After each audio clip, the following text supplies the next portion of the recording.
Diki menatap keluar jendela bus yang mulai melambat. Perjalanan panjang dari kampung halamannya di Jawa Tengah akhirnya tiba di tujuan, Cikarang. Pabrik-pabrik besar berjejer di sepanjang jalan utama. Cerobong-cerobongnya memuntahkan asap tipis ke udara yang terasa lebih berat dari biasanya. Baginya, ini adalah tempat penuh harapan, meski suasananya terasa asing dan jauh dari hiruk-pikuk ramah desa. Ia turun di terminal kecil dengan membawa 2 tas besar, hasil jerih payah keluarganya. 1 tas berisi pakaian, 1 lagi penuh dengan harapan. Harapan akan hidup yang lebih baik. Setelah bertanya pada seorang tukang ojek, ia menuju kontrakan yang sudah ia sewa dari jauh hari. Lokasinya berada di gang sempit yang bahkan tak bisa dilalui mobil, dikelilingi pagar-pagar beton tinggi yang menutupi sinar matahari. Udara di sana terasa lembab, seperti baru saja diguyur hujan, meski langit siang itu cerah. "Di sini, Mas," kata tukang ojek sambil menunjuk rumah kecil bercat kusam dengan pintu kayu yang terlihat sudah termakan usia. Diki mengucapkan terima kasih sambil menyerahkan uang, kemudian berdiri di depan pintu. Dari luar, rumah itu tampak biasa saja, tidak ada yang aneh atau mencurigakan. Seorang wanita tua dengan tubuh bungkuk muncul dari samping rumah. "Mas Diki?" "Yah," tanya wanita itu, yang tak lain adalah Bu Sarti, pemilik kontrakan. Ia mengenakan daster batik pudar dengan rambut digelung sederhana. Wajahnya terlihat ramah, meski matanya sedikit redup. "Iya, Bu. Saya Diki," jawabnya sambil tersenyum. Bu Sarti menyerahkan kunci sambil memperingatkan dengan nada lembut, "Pintu ini kalau malam jangan lupa dikunci rapat. Oh, dan kalau dengar suara-suara aneh, abaikan saja. Biasa, Mas, rumah tua." Diki tertawa kecil, mengira itu hanya candaan. "Iya, Bu. Siap." Namun, ada sesuatu di wajah Bu Sarti yang membuat Diki bertanya-tanya. Senyum wanita tua itu tampak dipaksakan, dan cara ia menghindari kontak mata memberi kesan seolah-olah ada sesuatu yang tidak ingin ia bicarakan lebih jauh. Tapi Diki terlalu lelah untuk memikirkan hal itu. Setelah Bu Sarti pergi, ia masuk ke dalam kontrakan dan mulai menata barang-barangnya. Kontrakan itu kecil, hanya terdiri dari 1 kamar tidur, ruang tengah, dapur kecil, dan kamar mandi di belakang. Ket dindingnya yang sudah memudar membuat ruangan terasa suram, apalagi dengan bau lembab yang samar-samar bercampur aroma anyir yang sulit ia identifikasi. Di salah satu sudut, ada cermin tua kecil tergantung di dinding. Pantulannya buram, seolah-olah tidak pernah dibersihkan selama bertahun-tahun. Ketika sore menjelang, Diki mulai merasa lebih nyaman. Ia memasang kipas angin kecil yang ia bawa dari kampung, mencoba mengusir udara panas dan lembab di ruangan itu.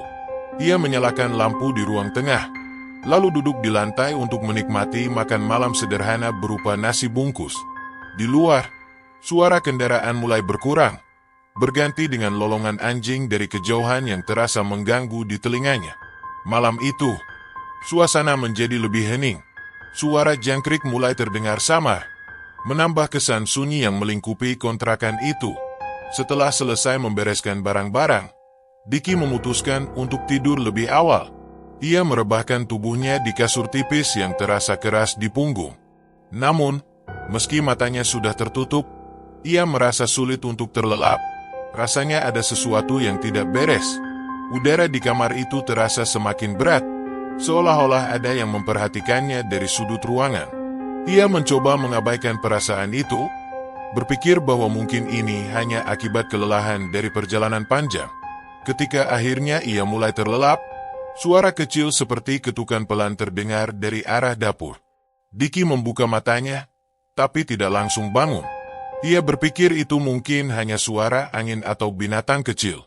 Tapi suara itu tidak berhenti. Malah, perlahan menjadi lebih keras. Ia duduk di kasur, mencoba mendengarkan lebih jelas.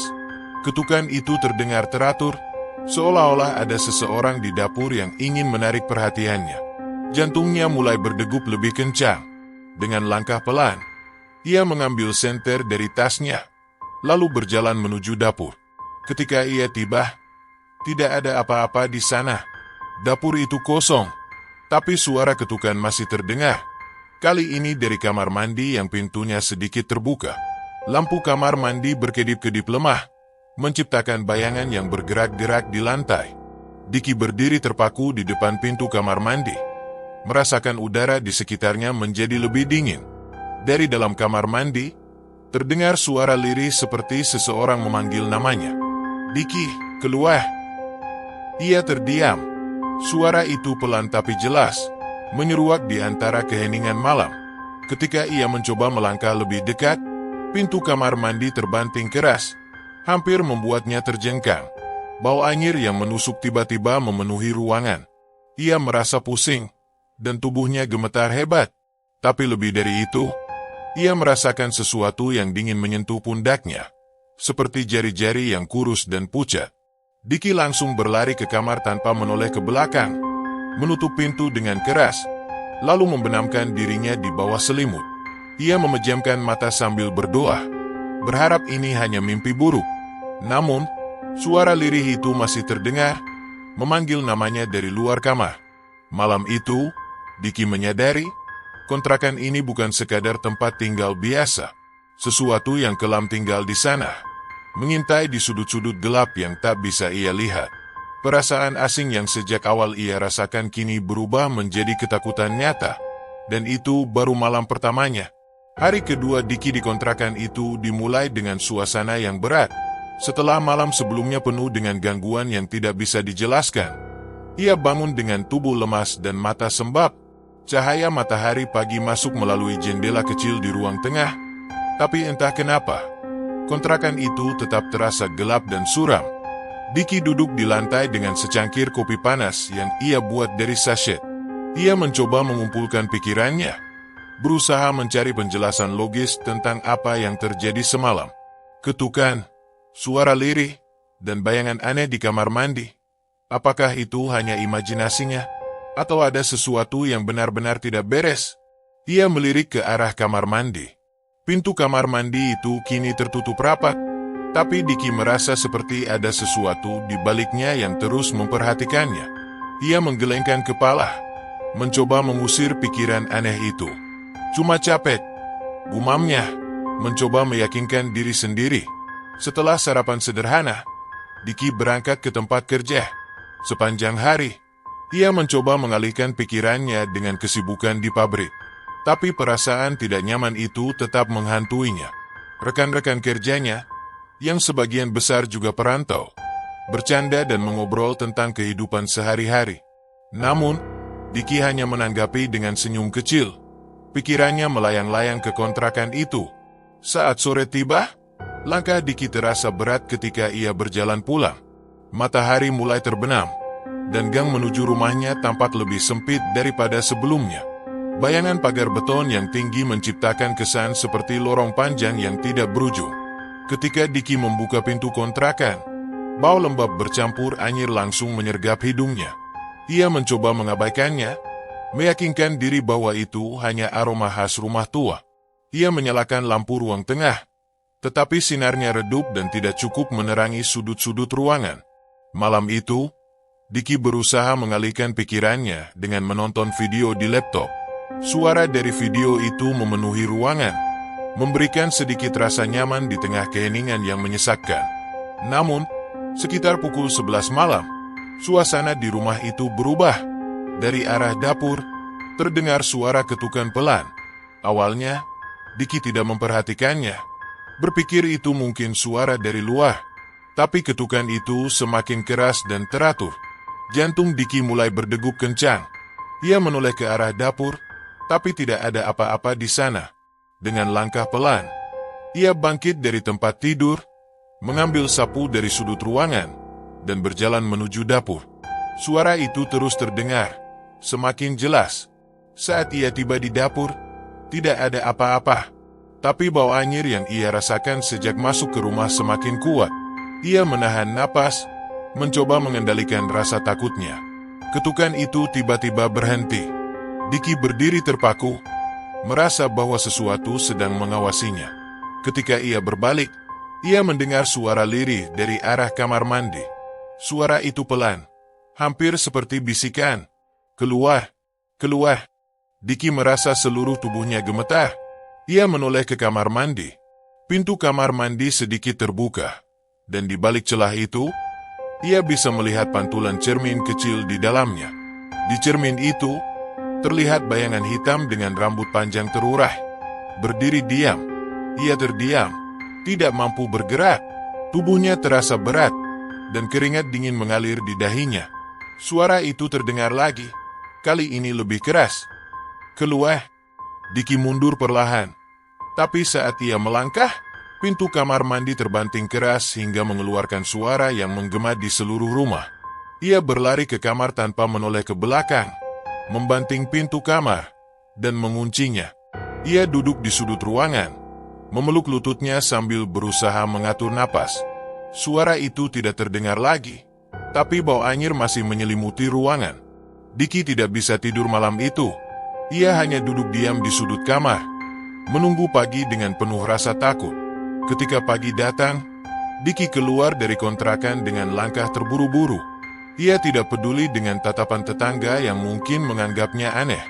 Dengan wajah lelah dan mata merah, ia menuju rumah Bu Sarti yang terletak di ujung gang. Pintu rumah Bu Sarti terbuka sedikit, seolah-olah wanita tua itu sudah menunggunya. Ketika Diki mengetuk, Bu Sarti muncul dengan wajah tenang tapi penuh kekhawatiran. "Bu, saya mau tanya," ujar Diki langsung. Suaranya bergetar, mencerminkan ketakutannya. "Rumah itu, ada apa sebenarnya? Saya nggak tahan, Bu. Ada yang aneh di sana." Bu Sarti tidak langsung menjawab. Ia menghela napas panjang, lalu mempersilakan Diki masuk. Setelah Diki duduk di kursi kayu kecil, Bu Sarti mulai bercerita dengan nada pelan. "Mas Diki, saya sebenarnya nggak mau cerita ini karena saya takut nggak ada yang mau tinggal di rumah itu. Tapi kalau Mas Diki sudah diganggu, mungkin saya harus jujur." Diki mendengarkan dengan penuh perhatian, meski bulu kuduknya meremang. Ia tahu, cerita yang akan disampaikan Bu Sarti akan membuka tabir kegelapan di balik kontrakan itu. Namun, ia tidak menyangka bahwa cerita itu akan mengubah pandangannya tentang tempat tinggalnya dan tentang apa yang sebenarnya menghantui rumah itu. Diki duduk di ruang tamu rumah Bu Sarti.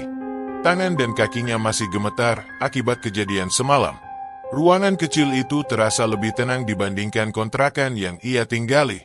Aroma khas kapur barus bercampur wangi kayu tua memenuhi udara, memberi sedikit rasa nyaman di tengah kegelisahannya. Bu Sarti meletakkan secangkir teh panas di meja kecil di depan Diki. Wanita tua itu tampak ragu untuk berbicara. Matanya menerawang keluar jendela, seperti sedang menimbang-nimbang apakah ia harus menceritakan sesuatu yang sudah lama ia simpan rapat. "Bu, tolong ceritakan semuanya. Saya nggak bisa tinggal di sana kalau terus begini," pinta Diki. Suaranya bergetar. Bu Sarti menarik napas panjang. Ia duduk di kursi di seberang Diki, menatapnya dengan mata yang tampak lelah. "Mas Diki, rumah itu sebenarnya punya cerita yang gak semua orang tahu." Diki menegakkan tubuh, mendengar dengan penuh perhatian. Beberapa tahun lalu, sebelum Mas Diki datang, rumah itu disewa oleh seorang wanita muda. "Namanya Nia," kata Bu Sarti dengan nada pelan. "Dia perantau juga, kerja di pabrik yang gak jauh dari sini. Orangnya baik, ramah, tapi hidupnya penuh tekanan." "Tekanan seperti apa, Bu?" tanya Diki. Bu Sarti menghela napas. "Nia punya pacar, laki-laki yang sering datang ke kontrakan itu. Tapi hubungan mereka gak sehat. Mereka sering bertengkar, bahkan kadang terdengar sampai keluar rumah. Tetangga sering dengar suara barang dilempar, tangisan, bahkan teriakan." Diki merasa bulu kuduknya berdiri. Ia tidak pernah menyangka kontrakan itu memiliki sejarah kelam. Suatu malam, tetangga mendengar pertengkaran mereka lagi. Tapi malam itu berbeda. Suaranya jauh lebih keras dan berakhir dengan hening yang aneh. Esok paginya, kami menemukan pintu rumah itu terbuka. Waktu kami masuk, Nia sudah ditemukan di kamar mandi. Diki menahan napas. "Ditemukan gimana, Bu?" "Dia gantung diri," Jawab Bu Sarti dengan suara bergetar, tepat di depan cermin kecil itu. Tapi, Diki mengernyit. Tapi apa, Bu? Bu Sarti menunduk, seperti enggan melanjutkan. Tapi banyak yang bilang, itu bukan bunuh diri. Ada tanda-tanda kalau dia dipaksa. Pacarnya menghilang setelah itu, dan polisi nggak pernah menemukan bukti yang cukup untuk menahannya. Ruangan menjadi hening. Diki merasa ada sesuatu yang berat menghimpit dadanya. Semua yang ia alami, ketukan, suara lirih, bayangan di cermin, seakan-akan mulai masuk akal. Sejak kejadian itu, arwah Nia nggak pernah tenang. Lanjut Bu Sarti. Setiap orang yang tinggal di sana selalu merasa diganggu. Mungkin dia ingin seseorang tahu apa yang sebenarnya terjadi padanya. Kenapa ibu nggak menutup rumah itu saja? Tanya Diki. Nadanya hampir marah. Bu Sarti menunduk. Saya butuh uang untuk hidup, Mas. Kalau rumah itu kosong, saya nggak punya penghasilan. Diki terdiam. Ia memahami keadaan Bu Sarti, tapi ia juga tidak bisa menerima bahwa ia harus tinggal di tempat yang begitu menyeramkan. Kalau Mas Diki masih mau tinggal di sana, ada cara untuk membuatnya tenang. Kata Bu Sarti, cobalah letakkan sesajen di depan kamar mandi dan berdoa. Tapi kalau Mas Diki merasa sudah nggak sanggup, lebih baik pindah saja, jelas Bu Sarti kepada Diki. Sepulang dari rumah Bu Sarti, Diki kembali ke kontrakan dengan langkah gontai. Matahari mulai tenggelam, dan bayangan malam perlahan menyelimuti gang sempit itu. Ketika ia membuka pintu kontrakan, bau lembab dan anyir itu langsung menyergap. Diki mencoba menarik napas panjang untuk menenangkan dirinya, tapi dadanya terasa berat. Ia berdiri di ruang tengah, memandangi kamar mandi yang pintunya sedikit terbuka. Kini, ia tahu apa yang sebenarnya terjadi di sana. Cermin kecil di dalam kamar mandi itu seakan memanggilnya, seperti ingin menceritakan sesuatu yang lebih dalam. Diki melangkah perlahan ke arah dapur, mengambil sebuah piring kecil, dan meletakkan sesajen sederhana yang ia beli dari pasar pagi tadi. Ia menaruhnya di depan kamar mandi, seperti yang disarankan Bu Sarti. Dengan tangan gemetar, ia menyalakan dupa kecil dan mulai berdoa. Namun, saat ia berlutut dan menutup mata, suara lirih itu terdengar lagi. Kali ini lebih jelas, seolah-olah seseorang berbisik di telinganya. Pergi, atau kau akan seperti aku. Diki membuka matanya dengan cepat, tubuhnya kaku. Dari sudut matanya, ia melihat bayangan hitam berdiri di depan cermin kamar mandi. Wajahnya pucat, matanya kosong, dan rambut panjangnya terurai berantakan. Wanita itu, Nia, menatapnya dengan senyum samar yang dingin. Cukup, teriak Diki sambil mundur perlahan. Bayangan itu menghilang, tapi bau anyir semakin kuat. Udara di ruangan itu terasa semakin dingin, dan lampu di ruang tengah berkedip-kedip sebelum akhirnya padam. Ia tahu malam ini akan menjadi malam terakhirnya di kontrakan itu. Malam itu, kontrakan terasa lebih gelap dari biasanya. Udara lembab menyelimuti ruangan, dan bau anyir semakin menusuk. Diki duduk di sudut kamar. Matanya terpaku pada pintu kamar mandi yang terlihat seperti portal ke dunia lain. Ia tahu ini malam terakhirnya di kontrakan itu, tapi entah mengapa, ia merasa tempat itu tidak akan membiarkannya pergi dengan mudah. Jam di dinding menunjukkan pukul 11 malam. Diki mencoba menenangkan dirinya dengan membaca doa pelan-pelan. Ia berharap bisa melewati malam itu tanpa gangguan. Tapi pikirannya tidak bisa berhenti memikirkan sosok Nia dan tragedi yang menimpanya. Tiba-tiba, suara langkah kaki terdengar dari arah ruang tengah. Langkah itu pelan tapi tegas, seperti seseorang sedang berjalan mendekat. Jantung Diki berdegup kencang. Ia mencoba meyakinkan dirinya bahwa itu hanya imajinasinya. Tapi langkah itu semakin keras, semakin dekat, hingga berhenti tepat di depan pintu kamarnya. Diki membeku. Seseorang mengetuk pintu kamarnya. Suara itu teratur, seolah-olah sedang menunggu jawaban. "Siapa di sana?" teriak Diki dengan suara bergetar. Tidak ada jawaban, hanya keheningan. Diki memberanikan diri untuk berdiri. Dengan tangan gemetar, Ia meraih sapu yang ia letakkan di sudut kamar dan mendekati pintu perlahan. Ia menempelkan telinganya ke pintu, berusaha mendengarkan. Tapi saat ia melakukannya, suara ketukan itu terdengar lagi. Kali ini lebih keras. Dengan napas tersengal-sengal, Diki membuka pintu dengan cepat. Tidak ada siapa-siapa di luar. Hanya ruang tengah yang kosong, diterangi lampu redup yang berkedip-kedip. Namun, saat ia melihat ke arah kamar mandi, pintunya perlahan terbuka sendiri. Di dalam, ia melihat sosok Nia berdiri di depan cermin.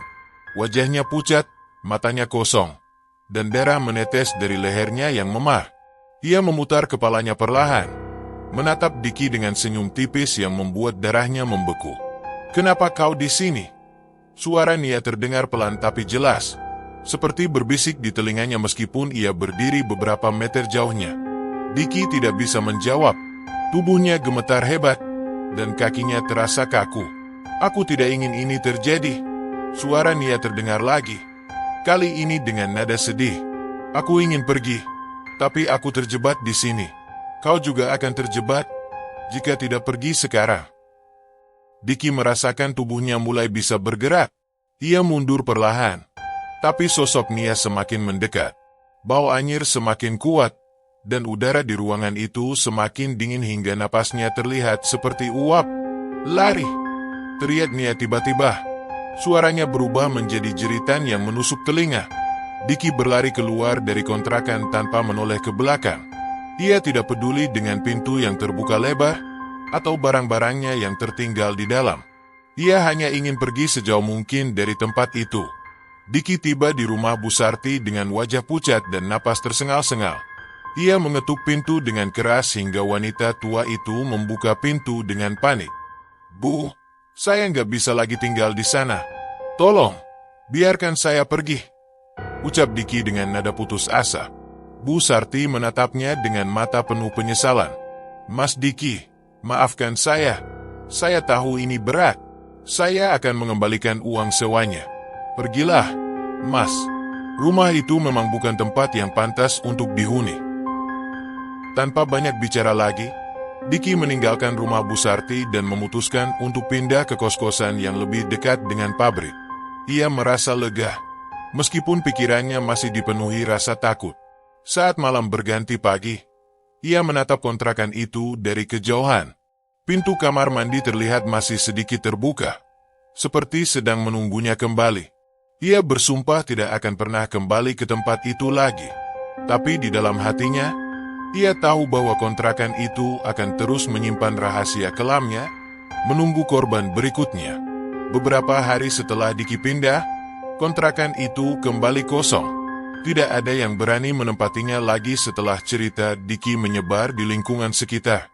Bu Sarti akhirnya memutuskan untuk menutup rumah itu selamanya. Menutupi jendelanya dengan papan kayu dan membiarkannya terbengkalai. Namun, meskipun rumah itu terlihat tak berpenghuni, tetangga sekitar masih sering mendengar suara ketukan pelan di malam hari, atau melihat bayangan di balik jendela yang gelap. Mereka tahu, rumah itu masih menyimpan sesuatu yang tidak pernah benar-benar pergi. Kontrakan itu kini menjadi bagian dari cerita horor lokal.